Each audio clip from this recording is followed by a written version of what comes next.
আপনি কি চট্টগ্রামে আন্তর্জাতিক প্রশিক্ষণপ্রাপ্ত ডেন্টাল বিশেষজ্ঞ সার্জন ডাক্তার খুঁজছেন? আনোয়ারা ও দক্ষিণ চট্টগ্রামে ওয়ার্ল্ড স্ট্যান্ডার্ড ডেন্টাল চিকিৎসা সেবা।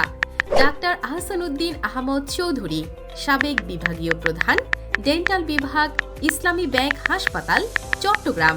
চিকিৎসা ও সেবাসমূহ: tooth filling, scaling, root canal চিকিৎসা, মাড়ির চিকিৎসা, দাঁত প্রতিস্থাপন, আঁকাবাঁকা উঁচু নিচু দাঁতের চিকিৎসা এবং সকল ডেন্টাল সার্জারি। এছাড়াও থাকছে উন্নত প্রযুক্তি সমৃদ্ধ চিকিৎসা সুবিধা, digital dental x-ray, digital camera ও 3D মনিটর, ইপেক্স, এন্ডোপ্রো এবং লাইট কিওর টেকনোলজি। চেম্বার ডাক্তার Ahsan dental surgery, the lab a diagnosis centre, যাত্রী চৌমুহনী বাজার, আনোয়ারা, চট্টগ্রাম। রোগী দেখার সময় প্রতিদিন দুপুর 3টা থেকে রাত 8টা। বিশ্বমানের ডেন্টাল কেয়ারের জন্য আজই যোগাযোগ করুন 01856 005650 নম্বরে।